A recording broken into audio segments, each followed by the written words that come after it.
आज हम क्या सीखेंगे? आज मैं तुम्हें स्कूल के बाहर सीखने सिखाने में मदद कर रहे तुम्हारे शिक्षकों और भैया दीदी के लिए कुछ लेकर आई हूँ। दीदी, मैं अपने भैया दीदी को बुला लेता हूँ। नमस्ते मनीषा जी, हम सब भी आ गए। मैं सभी शिक्षकों, वॉलंटियर और सीख मित्रों का तहे दिल से शुक्रिया अदा करना चाहती हूँ, जो इतने मुश्किल समय में भी बच्चों को सिखाने और उन्हें पढ़ाने में जुटे हुए हैं। आज मैं आप सभी के साथ यह चर्चा करने आई हूँ कि हम भाषा में किसी भी नए वर्ण को कैसे सिखाएं। हम सब ने अभी तक इन वर्णों और इन मात्राओं पर काम किया है। मुझे यकीन है अब बच्चे इन वर्णों और मात्राओं की आवाजों और चिन्हों को कहीं भी पहचान सकते हैं और इन वर्णों और मात्राओं से अनेक नए नए शब्द भी बना सकते हैं। बच्चों ने तो वर्कशीट भी करके भेजी थी, जिसे देखकर मुझे बहुत खुशी हुई। आज हम यह समझने की कोशिश करते हैं कि बाकी के वर्णों को कैसे सिखाएं। आप सभी जानते हैं कि हर वर्ण की एक अलग आवाज होती है और उसका एक चिन्ह होता है।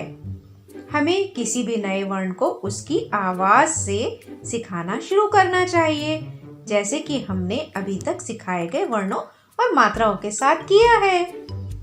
पहले वर्ण की ध्वनि की पहचान करवाना, फिर वर्ण की आवाज के साथ वर्ण का उच्चारण, पहचान और लेखन करवाना। उसके बाद ग्रिड की मदद से मात्राओं के साथ उच्चारण करवाना। इसके बाद वर्णों और मात्राओं को मिलाकर शब्द बनाना और अंत में शब्द पठन करवाना। मान लीजिए आज आपको बच्चों को ब वर्ण सिखाना है। पहले बच्चों को बताएं कि आज हम एक नया वर्ण सीखेंगे। यह वर्ण है ब। अब ब आवाज से शुरू होने वाले कुछ शब्द बताएं, जैसे बस, बच्चे, बचपन, बकरी। बच्चों को इन शब्दों में पहली आवाज पर ध्यान देने के लिए कहें। इससे बच्चों को ब आवाज को समझने में मदद मिलेगी। अब बच्चों को ब वर्ण की आवाज बोलना सिखाएं। पहले खुद बोलकर दिखाएं और फिर बच्चों से बोलने के लिए कहें। फिर ब वर्ण की आवाज का चिन्ह दिखाएं। फिर इस चिन्ह को तोड़कर बच्चों को लिखना सिखाएं, जैसे पहले ऐसे, फिर ऐसे, फिर ऐसे और फिर ऐसे। ये बन गया ब।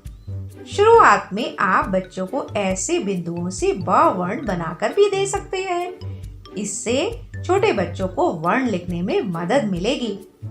अब बच्चों को ब वर्ण की आवाज और ब के चिन्ह को पहले से सिखाई गई मात्राओं के साथ मिलाकर पढ़ना और लिखना सिखाएं।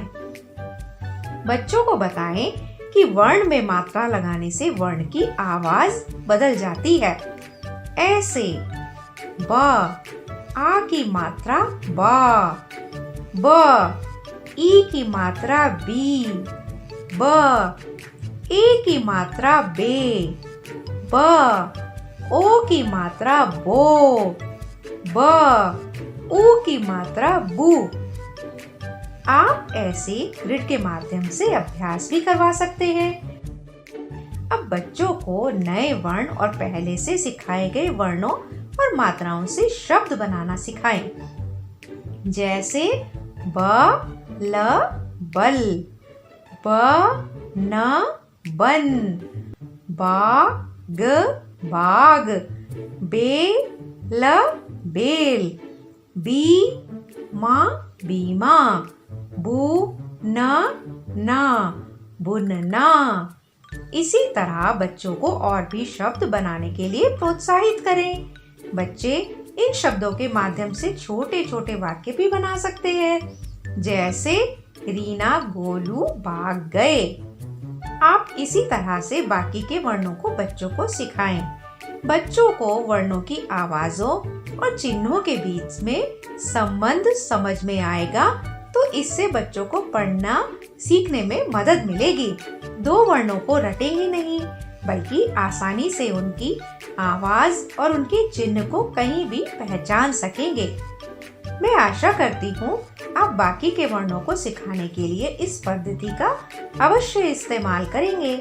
अब मैं चलती हूँ, फिर मिलूंगी अगले सोमवार को। इस हफ्ते आप बच्चों को ब वर्ण और कोई भी एक और वर्ण सिखा सकते हैं। जय जोहार, जय छत्तीसगढ़।